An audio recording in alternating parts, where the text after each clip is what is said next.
Madison, 27, stared at the declined payment notification on her phone as her mother Judith's voice echoed through the upscale restaurant. "What do you mean the card isn't working?"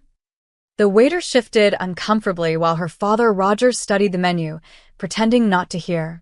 3 hours earlier, Madison had frozen her account after enduring 2 weeks of funding their family vacation while being told repeatedly it wasn't about her. Now, watching panic flash across her mother's face, Madison felt something she hadn't experienced in years: control. And it was absolutely delicious. I'd love to know where you're watching from today. Take a second to drop your location in the comments below and hit that like and subscribe button if you've ever had to set boundaries with family members who took advantage of you.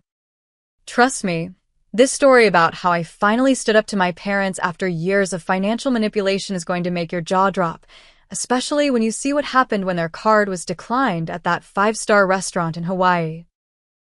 I never planned to freeze my parents' access to my credit card in the middle of our family vacation. But looking back, I realized this moment had been building for 27 years. My name is Madison Lawrence, and I've always been the responsible one. While other kids in my neighborhood were spending their allowances on candy and toys, I was opening my first savings account at 12. By 16, I was working part-time at the local grocery store, setting aside money for college. My parents, Judith and Roger, never hid the fact that they wouldn't be contributing to my education. "We believe in self-sufficiency," my mother would say, while simultaneously booking another cruise or purchasing a new car. After high school, I put myself through college, working 3 jobs while maintaining a 3.8 GPA. I graduated with a degree in finance, secured a position at a prestigious firm in Boston, and slowly climbed the corporate ladder. By 27, I had become a senior financial analyst, managing portfolios worth millions. I had also managed to pay off my student loans, purchase a modest condo, and build a respectable emergency fund. What I hadn't managed to do was establish healthy boundaries with my parents. Since my first job, I had been the family bank. When my father's business venture failed, I covered their mortgage for 6 months. When my mother needed dental work, I paid the $8,000 bill without hesitation. When their car broke down, I financed the new one, all while hearing how I should be more generous and family-oriented. My sister Allison, 2 years younger, had watched this pattern unfold and quietly established her own boundaries. She moved to Seattle after college, limited her visits home, and became mysteriously busy whenever financial assistance was needed. I envied her strength, but couldn't bring myself to follow her example. Some misplaced sense of duty kept me tethered to my parents' financial needs. So when my mother called in January suggesting a reconciliation family vacation to Hawaii, I felt a familiar spark of hope. Maybe this time would be different. Maybe this trip would finally help us establish the warm, supportive relationship I'd always craved. "We need to reconnect as a family," Judith said.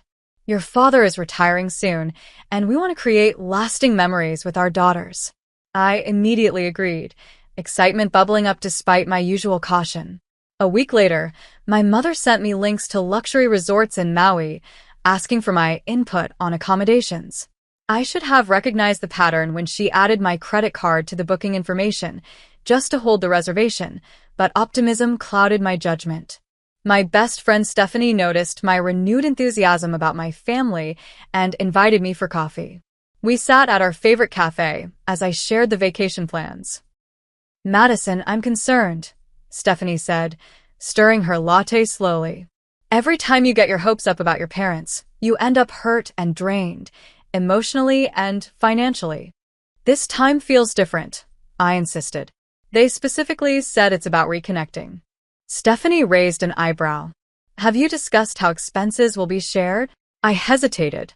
"Not explicitly, but I'm sure we'll figure it out." "And that's exactly how they take advantage of you," Stephanie replied.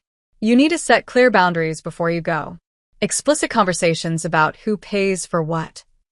I promised I would, but knew deep down I probably wouldn't. A confrontation with my parents always ended the same way, with me apologizing for being difficult and them getting exactly what they wanted. A week before departure, I called Allison to confirm final details, only to learn she wasn't coming. I couldn't get the time off work, she said, but her tone suggested otherwise. Allison, please. It won't be the same without you. Madison, she sighed. Don't you think it's suspicious that Mom and Dad suddenly want a luxury family vacation right after you mentioned your bonus? I dismissed her concerns, though unease began to creep in. That feeling intensified the next day when my mother casually mentioned they had invited a few friends to join us. What friends? I asked, phone pressed to my ear as I reviewed my packing list. Oh, just Gerald and Barbara and Patricia and Donald. You remember them from the neighborhood. They're such good company, and they've been wanting to see Hawaii. 4 additional people. My stomach tightened as I realized what this meant for the accommodations and activities I'd already paid deposits for.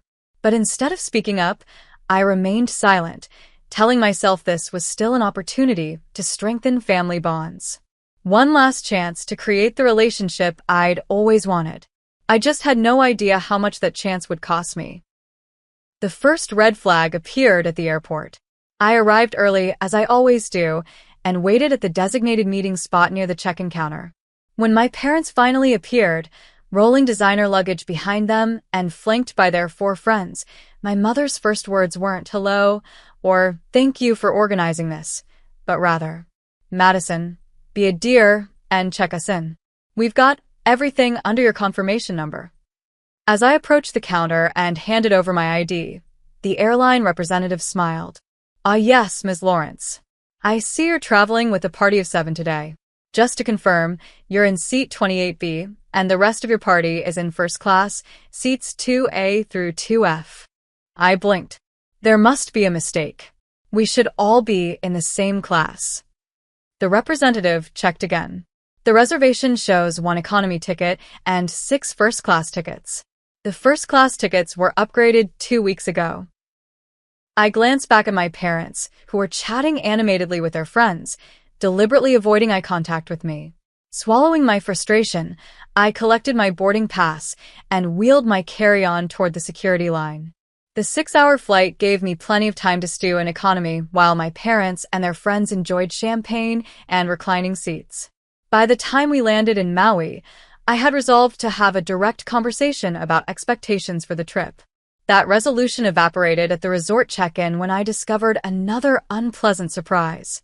We've got you in a standard garden view room, the receptionist said, and the rest of your party is in our oceanfront suites. The suites, I would later discover, cost triple what my room did. All charged to my credit card, of course. That evening, we gathered for dinner at the resort's upscale restaurant. The sun was setting over the Pacific, painting the sky in brilliant orange and pink hues. Under different circumstances, it would have been breathtaking. Instead, I was calculating how much this meal would cost me as everyone ordered cocktails and appetizers. My mother clinked her glass to get everyone's attention. I want to propose a toast to my wonderful daughter Madison, she announced, causing a momentary flutter of appreciation in my chest. Who has been so successful in her career and is generously treating us all to this magnificent vacation. The table erupted in cheers while I froze, wine glass halfway to my lips. Mom, I said quietly, I didn't agree to pay for everyone. Judith's smile didn't waver, but her eyes hardened. Don't be ridiculous, Madison. You're doing so well financially, and your father and I gave you everything growing up. This is the least you can do to show your appreciation. Gerald, my father's golf buddy, raised his glass higher. To Madison's success and generosity. Everyone drank while I sat there, humiliation burning my cheeks. I tried again later that night, knocking on my parents' suite door, determined to establish some financial boundaries. Mom, Dad, we need to talk about expenses for this trip. My father barely looked up from his phone. What's there to talk about? You've got that big finance job. We're retired. This is how family works. But I didn't budget for 6 additional people. I can't afford to pay for everyone's meals, activities, and accommodations for 2 weeks. My mother emerged from the bathroom in a plush resort robe. Madison, you're making everything about yourself again. This trip isn't about you. It's about family reconnecting.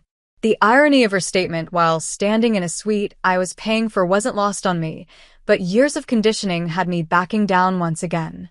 The next morning, we took a group excursion to a famous snorkeling spot. As everyone boarded the catamaran, I noticed the tour guide checking names off a list. Lawrence Party of 7, he confirmed. That'll be $1,190 charged to the card on file.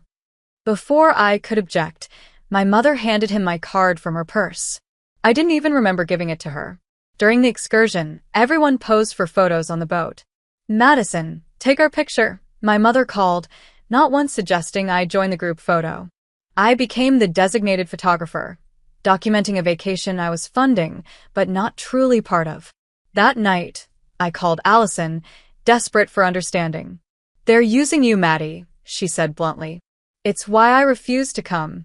Last family trip, they did the same thing to me until I put my foot down. Then they called me selfish and turned to you instead." "Why didn't you warn me?" I asked, fighting back tears. "Would you have believed me? You always want to see the best in them." She was right. Even now, part of me was making excuses for their behavior. The next day brought a shopping excursion to Lahaina. I had planned to buy some small souvenirs, but my budget-conscious plans were derailed when my mother dragged me into a high-end boutique. "Oh, this would look lovely on you, Barbara," Judith exclaimed, holding up a silk scarf priced at $180. Before I could intervene, she had handed it to the cashier along with my credit card. "Mom, "You can't just—" "Don't be petty, Madison," she hissed under her breath. "These are our friends." Throughout the afternoon, the pattern repeated. A pair of sunglasses for Patricia, a designer polo for Gerald, an expensive watch for my father, all purchased with my card, all without my consent. Later, I overheard a conversation that made my blood run cold. I was returning from the restroom at the restaurant when I caught my parents talking with their friends at the table.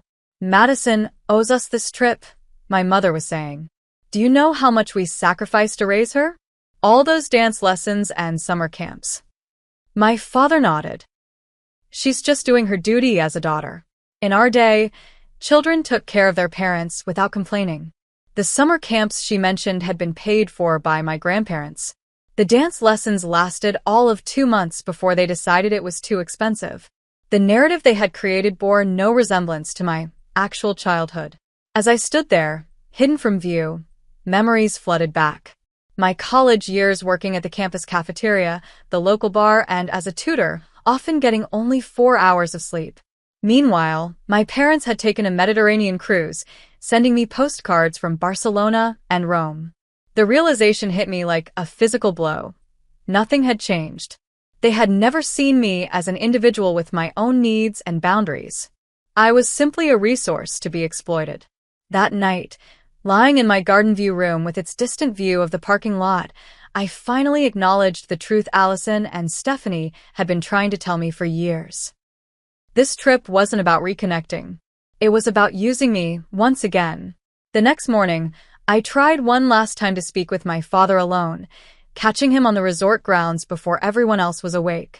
"Dad, I'm really struggling with how this trip is going. I feel like I'm just here to pay for everything." Roger sighed dramatically. "There you go again, making everything about yourself. This trip is about family, Madison, not your bank account." As he walked away, I realized that in their minds, I wasn't even part of the family they kept referring to. I was merely the funding source. By the end of the first week, I decided to check my credit card statement online. The resort had a business center with free computer access, and I logged in with shaking hands, dreading what I would find. The total made me physically ill. $14,768 already charged, and we were only halfway through the trip. The itemized statement revealed charges I hadn't authorized, spa treatments for my mother and her friends, golf outings for my father and Gerald, a sunset dinner cruise I hadn't even been invited to. Scrolling through the transactions, I discovered my parents had somehow used my card information to book additional excursions for the coming week, a helicopter tour of the island, a private luau, and a deep-sea fishing charter. None of these had been discussed with me. My phone buzzed with a text from my mother. Meet us for breakfast at the Terrace restaurant. We're discussing today's plans. At breakfast, I arrived determined to establish some financial limits. Everyone was already seated, menus open, mimosas ordered. Before we order, I said, trying to keep my voice steady, I need to discuss the budget for the rest of the trip. My mother's smile tightened. Budget?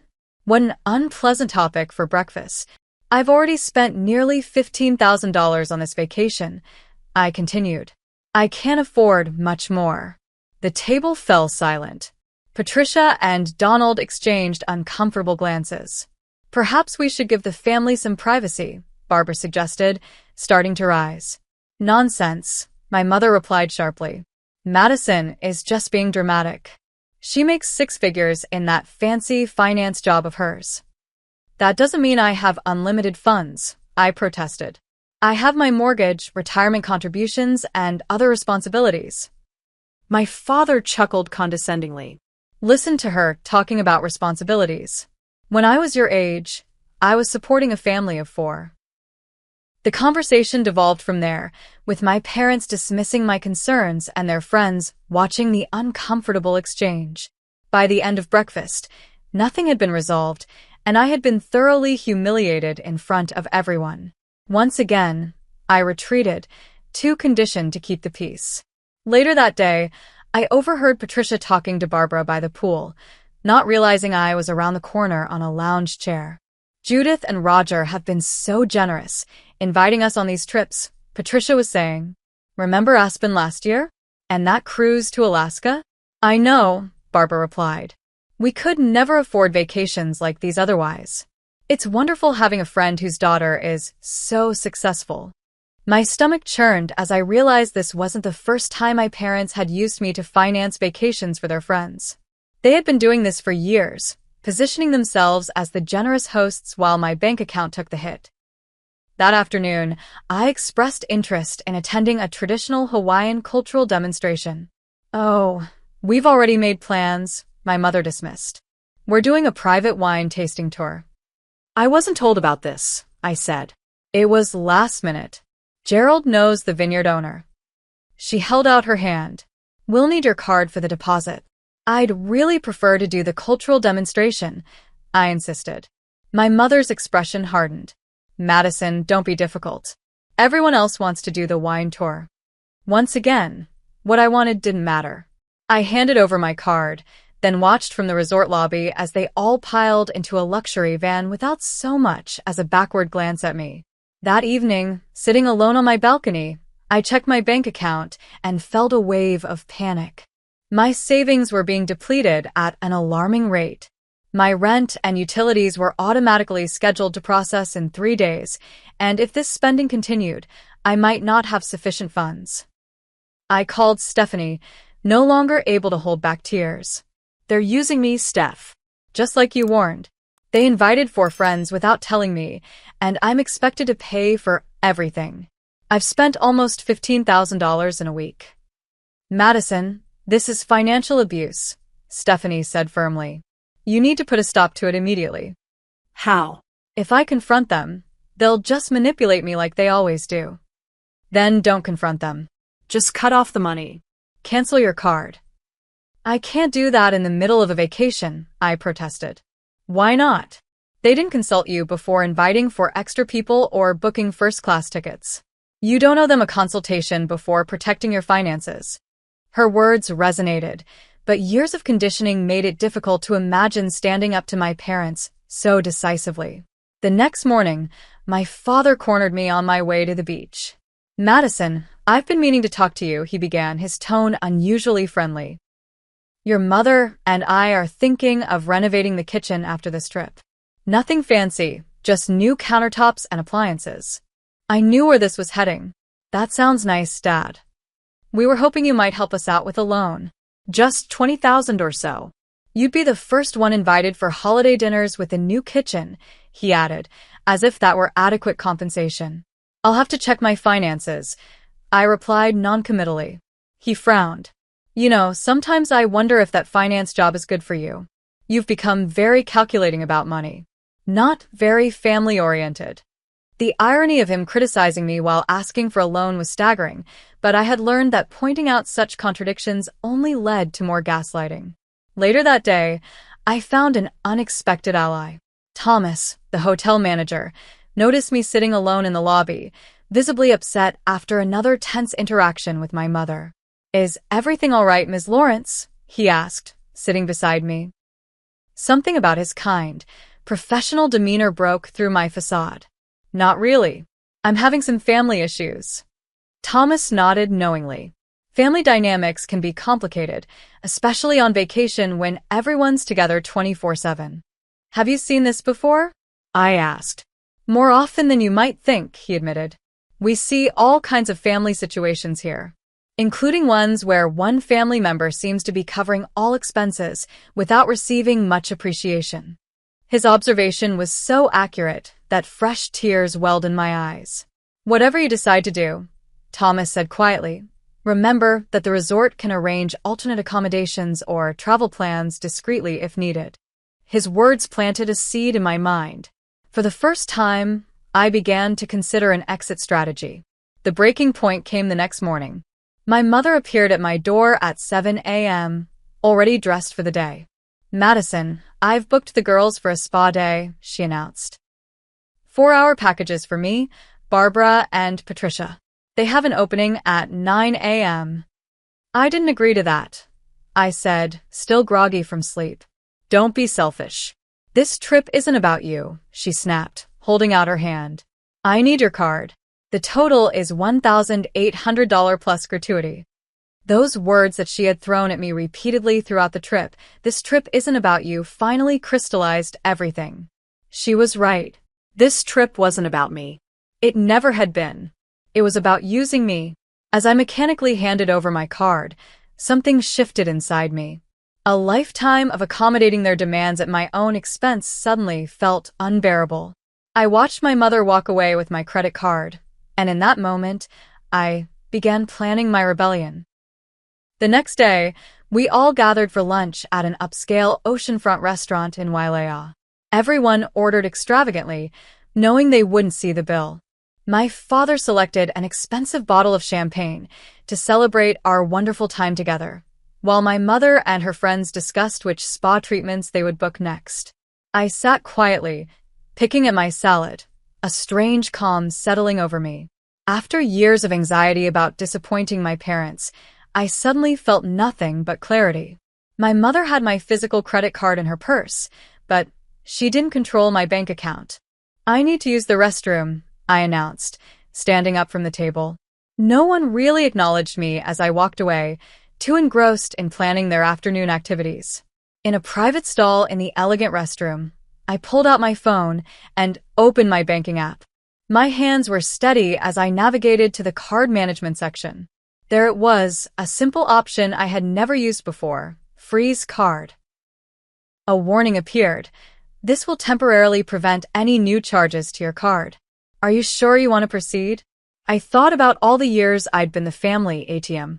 I thought about the cultural demonstration I'd wanted to attend. I thought about my dwindling savings account and upcoming rent payment. I thought about my mother's words, "This trip isn't about you." I pressed confirm.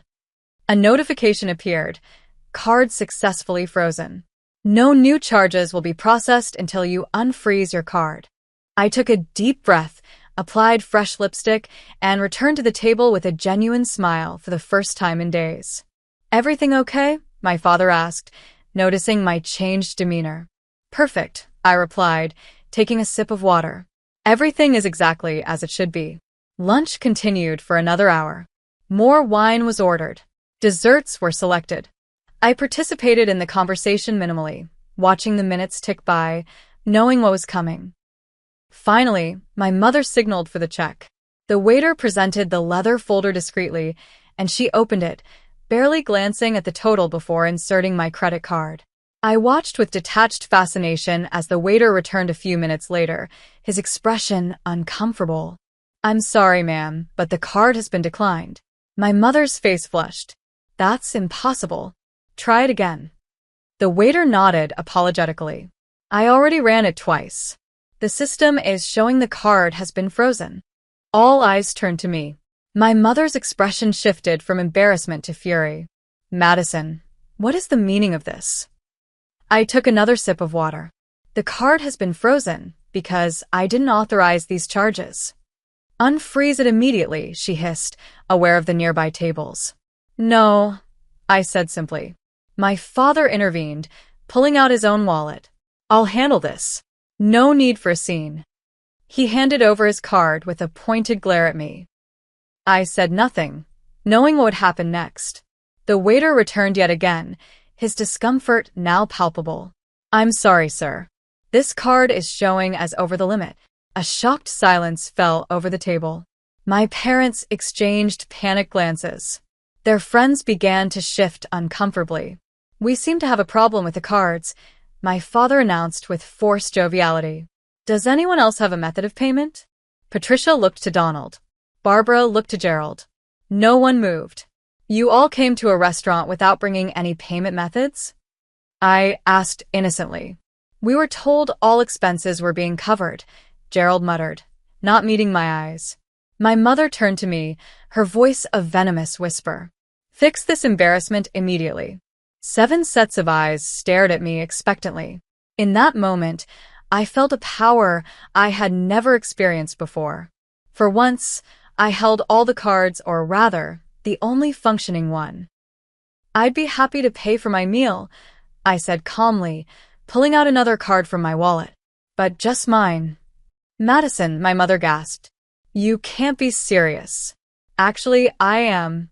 For the first time in my adult life, I'm being completely serious about my boundaries. What boundaries? My father scoffed. We're family. Family doesn't invite friends on a vacation without consulting everyone. Family doesn't book first-class tickets for some members and economy for others. Family doesn't tell someone this trip isn't about you, while simultaneously using their credit card for every expense. The neighboring tables had grown quiet, diners pretending not to listen while obviously hanging on every word. I have paid nearly $15,000 for this vacation so far, I continued.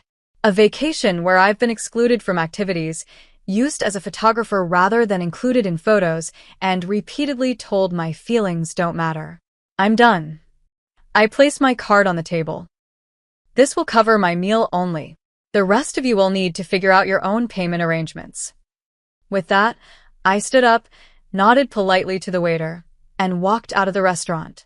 Behind me, I could hear the chaos erupting, my mother's indignant voice rising above the others.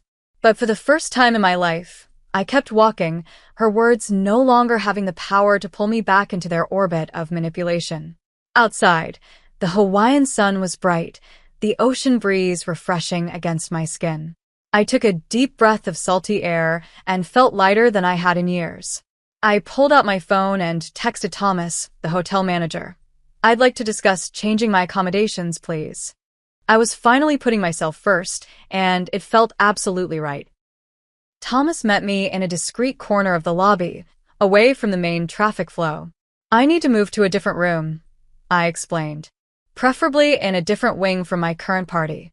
He nodded, no judgment in his expression. We have a garden bungalow available. It's actually an upgrade from your current room, but I can offer it to you at the same rate under the circumstances. Within an hour, I was settled in my new accommodation, a charming private bungalow with its own small patio. I had just finished unpacking when my phone began lighting up with notifications. 5 missed calls from my mother. 7 text messages, escalating in urgency and accusation. How could you embarrass us like that? We're stranded at the restaurant. Your behavior is appalling. After everything we've done for you, call me immediately. I silenced my phone and sat on the patio, watching palm trees sway in the breeze. For the first time, I allowed myself to fully acknowledge the emotional manipulation I had endured for years. The guilt trips, the gaslighting, the constant moving of goalposts so that I could never quite meet their expectations. My sister Allison called an hour later. Mom just called me in a complete state, she said when I answered. Apparently you've abandoned them at some restaurant and frozen your credit card? That's their version, I replied, then explained what had actually transpired. Allison's laughter was vindicating. Good for you, Maddie. It's about time. I've been waiting years for you to stand up to them. I feel guilty, I admitted, but also relieved. The guilt is programmed into you, Allison said. It's how they've controlled you for so long. Trust me, it fades with practice. After we hung up, I pulled out a notebook and began calculating exactly what had been spent on the trip so far. I separated legitimate family expenses from the extras my parents had added without my consent. The spa treatments, the private tours, the first-class upgrades, the friends' expenses. By my calculation, less than 30% of what I'd spent had been for actual family activities that included me. A knock at my door interrupted my accounting. I peered through the peephole to see my father standing there, his expression stern. Taking a deep breath, I opened the door, but blocked the entrance. What do you want, Dad? We need to talk about your behavior, he began, using the tone that had intimidated me since childhood. Your mother is extremely upset. I imagine she is, I replied. Financial consequences tend to be upsetting when you're not used to them. His eyes narrowed. This little rebellion needs to end now. You're making a scene and ruining everyone's vacation. No, Dad. You and Mom ruined my vacation the moment you invited 4 extra people without telling me, booked yourselves in first class while putting me in economy, and repeatedly told me, this trip isn't about you, while using my credit card. We're your parents, he said, as if that explained everything. Yes, you are. But that doesn't give you unlimited access to my bank account. He shifted strategies, his voice softening. Honey, we've always been proud of your success. We just wanted to show you off to our friends. By excluding me from activities and treating me like an ATM? That's not pride, Dad. That's exploitation. His facade cracked. You ungrateful little. After everything we've sacrificed for you. Name one sacrifice, I challenged. One thing you gave up for my benefit. He opened his mouth, closed it, then turned and stormed away without another word. I closed the door, my hands shaking but my resolve stronger than ever. The next day, I discovered my parents had been sharing their version of events with extended family. My cousin Natalie texted asking if I was okay, saying she'd heard I had abandoned my parents in Hawaii after having some kind of breakdown. I wasn't surprised. This was their standard playbook. Rewrite the narrative to make themselves the victims and me the villain. But this time I had evidence. I forwarded Natalie the credit card statements showing the charges, along with texts from my mother explicitly stating, this trip isn't about you, while simultaneously demanding my card for expenses. I had no idea, Natalie replied. This changes everything. Over the next 2 days, I received messages from other family members who had heard both sides of the story and were offering support. The tide of family opinion was shifting as the truth emerged. Meanwhile, my parents' friends had apparently realized they were caught in the middle of a family conflict they hadn't anticipated. Barbara approached me by the pool, her expression contrite. Madison, I want to apologize, she began. We had no idea you were covering all the expenses for this trip. Judith told us you had insisted on treating everyone. Did that seem plausible to you? I asked. That I would volunteer to pay for 4 people I barely know to join a family vacation? She had the grace to look embarrassed. When you put it that way, no. But Judith can be very convincing. Yes, she can, I agreed. She convinced me for years that financial exploitation was the same as family duty. Barbara nodded uncomfortably. Well, we've decided to check out early. This isn't the vacation we expected. One by one, my parents' friends approached with similar apologies and announcements of early departure. By dinner time, it was clear the extended group was dissolving. The resort's travel concierge, Rachel, helped me rebook my return flight separate from my parents. We can arrange a direct flight 2 days from now, she offered. Your original booking had you returning with your parents 4 days later. The direct flight sounds perfect, I said, relieved to have a concrete exit plan. That evening, my mother made one last attempt at manipulation.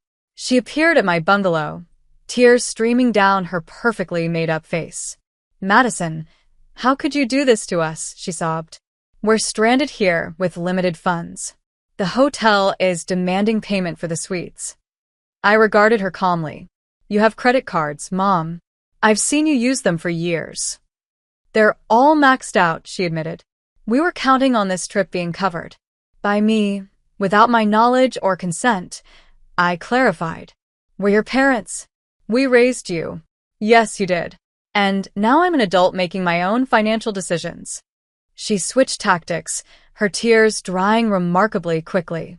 What will people think when they hear you abandoned your elderly parents in Hawaii? First, you're both in your early 60s and in excellent health. Second, I have the receipts, Mom. Literally.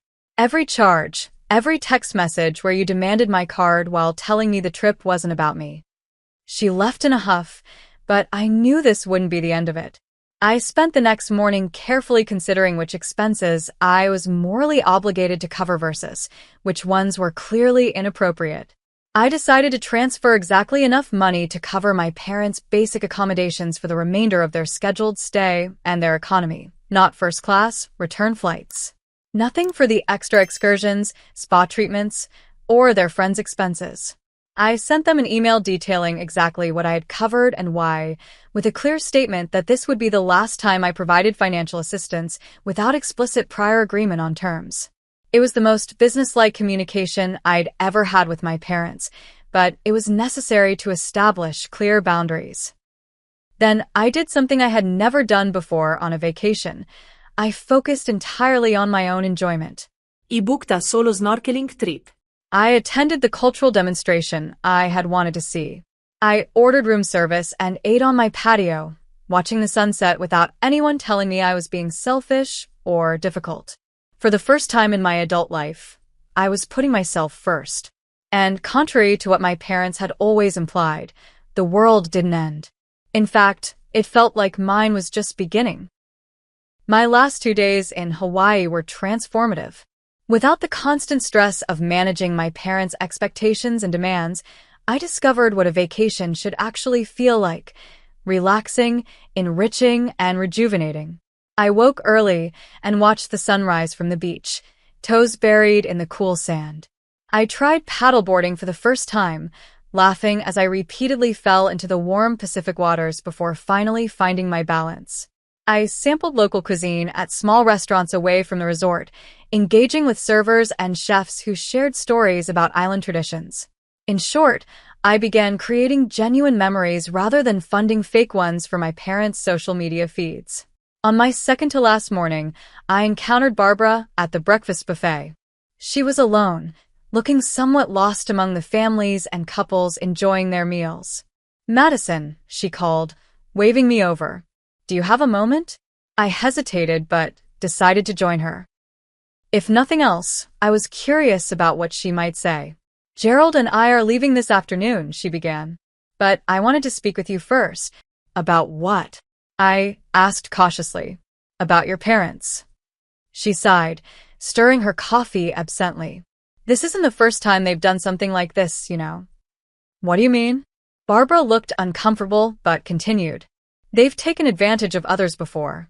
Last year, they convinced Judith's brother to invest in one of Roger's business schemes. He lost $30,000. I wasn't entirely surprised, but the confirmation of a pattern extending beyond me was still jarring. "Why are you telling me this?" "Because I admire what you did," she admitted. Standing up to them took courage. "And maybe Gerald and I enabled their behavior by going along with this trip. For that, I'm truly sorry." Her apologies seemed sincere, and I nodded in acknowledgement. "Thank you for telling me." After breakfast, I checked my email and found something unexpected: a message from my father. The subject lines simply read, "I'm sorry." I opened it with trepidation, expecting another manipulation tactic. Instead, I found what appeared to be genuine remorse. "Madison, I've never been good at admitting when I'm wrong. Your mother would say I'm not good at it because I'm rarely wrong, but we both know that's not true. The truth is, I'm writing to apologize for my behavior, not just on this trip, but for many years. Watching you walk away from that restaurant table made me realize something. I didn't recognize the strong, independent woman you've become. In my mind, you're still the little girl who needed my approval for everything. But you're not that little girl anymore, and continuing to treat you as if you isn't fair to either of us. I won't make excuses for how your mother and I have taken advantage of your generosity. It was wrong. We should have been celebrating your success, not exploiting it. I don't expect your forgiveness immediately, or maybe ever. But I wanted you to know that for whatever it's worth, I see what we've done, and I'm truly sorry. Dad. I read the email 3 times, trying to detect the usual manipulation between the lines. But for once, it seemed absent. This was the first time my father had ever apologized to me for anything. After careful consideration, I composed a response. Dad. Thank you for your apology. It means a lot to hear you acknowledge these patterns. I love you and Mom, but I can no longer allow myself to be treated as a financial resource rather than a daughter. Moving forward, I need several things to maintain a healthy relationship. 1. Clear communication about financial expectations before any shared expenses. 2. Respect for my boundaries when I say no. 3. Inclusion in family activities if I'm contributing financially. 4.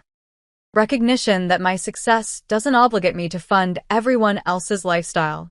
I hope we can build a new relationship based on mutual respect rather than obligation or guilt. I'm willing to try if you are. Madison. I pressed send before I could overthink it, then headed to the beach for my final day in paradise. On my last morning, I treated myself to breakfast on the beach, watching the sunrise cast golden light across the waves. The hotel manager, Thomas, spotted me and came over. Ms. Lawrence, I hope the new accommodations have been satisfactory. More than satisfactory, I assured him. They've been transformative. He smiled knowingly. Family dynamics can be complicated. In my years of hospitality, I've seen many variations of what you experienced. Any advice? I asked. Just this. Family relationships should bring more peace than anxiety. If they consistently do the opposite, something needs to change. He paused. And it's rarely the person who's already doing all the accommodating. His words resonated deeply. I had spent years contorting myself to fit my parents' expectations and demands, never questioning whether those demands were reasonable or healthy. As I prepared to leave for the airport, I caught a glimpse of my parents in the lobby. They were checking out, looking tired and subdued. For a moment, I considered approaching them, offering one last opportunity for reconciliation before we boarded separate flights. But something held me back. Not anger or resentment, but a newfound respect for my own boundaries. We had exchanged emails. I had said what needed to be said. Rushing to smooth things over in person would only reactivate old patterns. So I watched from a distance, then quietly headed to my own transportation, giving us all space to process what had happened. On the flight home, I found myself seated next to a woman who introduced herself as Elaine, a family therapist returning from a conference. What brought you to Hawaii? She asked conversationally. I surprised myself by sharing an abbreviated version of what had transpired. Rather than looking shocked, she nodded in recognition. What you're describing is a common dynamic in families with poor boundaries, she explained. The emotionally healthiest member often becomes the fixer or the bank because they're the most functional. So, it's my fault for being functional? I asked, half joking. Not at all, Elaine replied seriously. But recognizing the dynamic is the first step to changing it. You've already taken the hardest step by establishing consequences for boundary violations. Will they ever change? I asked, the question that had been haunting me. That's up to them, she said gently. But whether they change or not, you've already changed. And that's what matters most for your well-being. When my plane landed, Stephanie was waiting at arrivals. I fell into her arms, suddenly overcome with emotion. You did it, she whispered, hugging me tightly. You actually did it. I did. I agreed, surprising myself with a laugh. I froze their access to my money and walked away. How does it feel? I considered the question carefully. Like I've been carrying a boulder for years and finally put it down. That night, in my own apartment, I looked around at the space I had created for myself. It wasn't extravagant, but it was mine, paid for with my hard work and determination. For the first time, I fully appreciated what I had built without feeling obligated to share it with people who didn't respect my boundaries. I was no longer just financially independent. I was emotionally independent too. And that was worth more than any family vacation could ever cost. 3 months after Hawaii, I sat in Dr. Martinez's office for my weekly therapy session.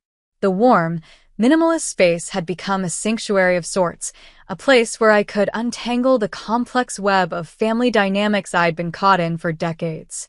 "So, Madison," Dr. Martinez began, "how are things with your parents since our last session?" I considered the question carefully. Different. Not perfect, but different. In the weeks following the Hawaii incident, my parents and I had established a cautious new relationship. My father, surprisingly, had been the first to adapt to the new boundaries. He no longer called asking for loans, and had even returned a small portion of the money I'd spent on their Hawaii accommodations. My mother was having a harder time adjusting. She still occasionally tested boundaries with guilt-laden texts or comments about other parents whose children take care of them properly. But now, instead of immediately capitulating, I simply acknowledged her feelings without accepting responsibility for them. "And how does that feel?" Dr. Martinez asked. "Uncomfortable sometimes," I admitted. "But also right. Like I'm finally being authentic in the relationship." After my session, I met Allison for lunch at our favorite cafe. Since Hawaii, we had grown closer, bonding over our shared experiences and supporting each other in maintaining healthy boundaries with our parents. "Dad called me yesterday," Allison mentioned, as we settled into our booth. "He wanted to know if I thought you'd be open to joining them for Thanksgiving." "What did you tell him?" "That he should ask you directly," she said with a smile, "and that he should be prepared to respect whatever answer you give." I nodded appreciatively. He's trying. It's weird, but that disaster in Hawaii might have been the best thing for our relationship long term. "Sometimes it takes a complete breakdown to create the possibility of something healthier," Allison observed. "I went through my own version 2 years ago, remember?" I did remember. Allison had refused to lend our parents money for a kitchen renovation, resulting in weeks of silent treatment and family drama. At the time, I had thought she was being harsh. Now I understood she had simply been protecting necessary boundaries. The following week brought unexpected news at work. I was being promoted to portfolio manager, a position I had been working toward for years. "Your performance over the past quarter has been exceptional," my boss Franklin explained. "You're showing a confidence in your decision-making that the team has noticed." I thanked him, realizing that the boundaries I had established in my personal life were indeed affecting my professional presence. No longer drained by constant financial and emotional demands, I had more energy to invest in my career and personal growth. That evening, a card arrived in the mail.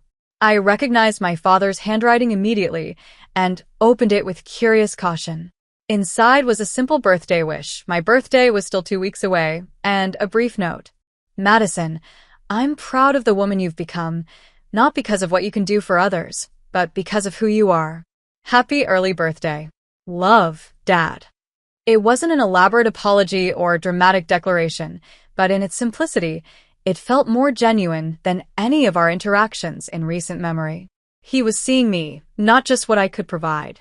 My mother, meanwhile, continued her campaign of subtle manipulation.